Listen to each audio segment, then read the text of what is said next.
teman-teman semua, perkenalkan nama saya Ellen Pramesti Wijaya, mahasiswi Pendidikan Sosiologi Antropologi Angkatan 2018, Fakultas Keguruan dan Ilmu Pendidikan Universitas 11 Maret, Surakarta. Nah, di sini saya ingin bertanya kepada teman-teman semua, apakah teman-teman semua udah pernah nih ke sini? Pasti sebagian besar dari teman-teman semua udah pernah berwisata bahkan berkunjung ke tempat ini. Nah, yaps, benar banget, yaitu Telaga Sarangan. Pasti teman-teman semua pernah berwisata bersama teman, pacar, sahabat, ataupun keluarga ke Telaga Sarangan. Tapi apakah teman-teman semua tahu asal-usul dari Telaga Sarangan? Yuk kita simak ceritanya. Telaga Pasir atau yang lebih dikenal Telaga Sarangan adalah salah satu objek wisata air di Kabupaten Magetan, Jawa Timur. Telaga seluas 30 hektar dengan kedalaman 30 meter ini tepatnya berada di kaki Gunung Lawu, Kelurahan Sarangan, Kecamatan Plausan, Magetan, Jawa Timur. Menurut cerita, awalnya telaga ini berupa ladang milik seorang petani yang bernama Kiai Pasir. Tapi ada suatu ketika terjadi sebuah peristiwa besar yang menimpa Kiai Pasir. Peristiwa apakah itu? Mari simak, temukan jawabannya dalam cerita legenda Telaga Pasir atau Telaga Sarangan berikut ini. Di zaman dahulu kala, di kaki Gunung Lawu, Magetan, hiduplah sepasang suami istri bernama Kiai Pasir dan Nyai Pasir. Mereka tinggal di sebuah gubuk di tepi hutan yang terbuat dari kayu dan beratapkan dedaunan. Pekerjaan sehari-hari Kiai Pasir adalah petani ladang. Dari hasil ladang itulah ia dan istrinya dapat bertahan hidup. Ladang milik Kiai Pasir sendiri terletak di tepi hutan, tidak jauh dari tempat tinggalnya. Suatu hari, Kiai Pasir ke ladang dengan membawa kapak.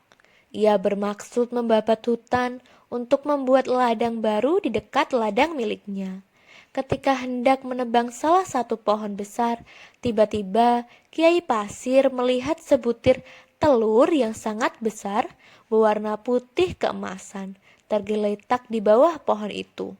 Kiai Pasir pun amat penasaran terhadap telur besar itu. Ia pun mengambil telur itu seraya mengamatinya dengan sesakma. Kiai Pasir tidak mau ambil pusing memikirkan itu telur binatang apa. Baginya, telur itu adalah lauk yang enak jika dimasak. Oleh karena itu, ia hendak membawa pulang telur itu untuk lauk makan siang bersama istrinya di rumah. Ketika hari menjelang siang, ia pun membawa pulang telur itu dan menyerahkannya kepada istrinya untuk dimasak. Setelah telur dimasak, Kiai Pasir bersama istrinya, Nyai Pasir, segera menyantap telur itu dengan lahap. Usai makan siang, Kiai Pasir kembali ke hutan untuk melanjutkan pekerjaannya. Di tengah perjalanan, ia masih merasakan nikmatnya telur rebus tadi. Namun, ketika ia sampai di ladang, tiba-tiba sekujur tubuhnya terasa sakit, gatal, panas dan kaku. Matanya mulai berkunang-kunang dan sekujur tubuhnya dibasahi keringat dingin. Ia pun merintih kesakitan dan semakin lama rasa sakit di tubuhnya semakin menjadi-jadi. Kiai Pasir pun tidak mampu menahan rasa sakit itu, sehingga rebah ke tanah dan berguling-guling ke sana kemari. Selang beberapa saat kemudian, tiba-tiba seluruh tubuhnya berubah menjadi seekor ular naga yang sangat besar. Sungutnya amat tajam dan keras, wujudnya pun amat mengerikan. Kiai Pasir yang telah menjelma menjadi seekor naga jantan terus berguling-guling tanpa hentinya. Pada saat yang bersamaan, Nyai Pasir yang berada di rumah juga mengalami nasib yang sama. Rupanya, telur yang telah mereka makan adalah telur naga. Nyai Pasir yang merasa sekujur tubuhnya terasa sakit segera berlari ke ladang untuk meminta tolong kepada Kiai Pasir. Alangkah terkejutnya ia saat mengetahui bahwa suaminya berubah menjadi naga. Ia pun hendak melarikan diri karena ketakutan. Namun, karena tidak sanggup menahan rasa sakit, istri Kiai Pasir pun rebah di tanah dan berguling-guling. Tak lama kemudian, seluruh tubuhnya ditumbuhi sisik hingga akhirnya berubah menjadi seekor naga betina. Kedua naga itu berguling-guling sehingga tanah di sekitarnya berserakan dan membentuk cekungan seperti habis digali. Lama-kelamaan, cekungan tanah itu semakin luas dan semakin dalam.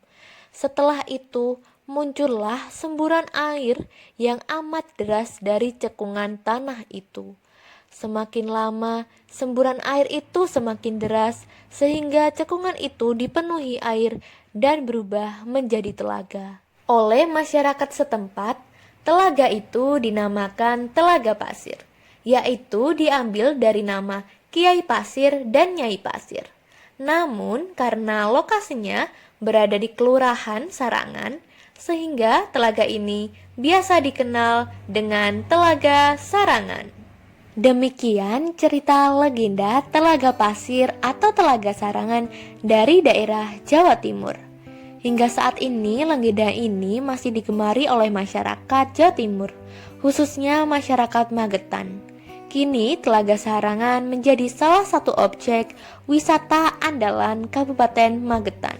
Adapun pesan moral yang dapat kita petik dari cerita ini ialah bahwa kita hendaknya lebih berhati-hati dan lebih teliti sebelum mengambil sesuatu yang belum kita ketahui asal-usulnya, agar kita nanti terhindar dari hal-hal yang tidak kita inginkan nantinya.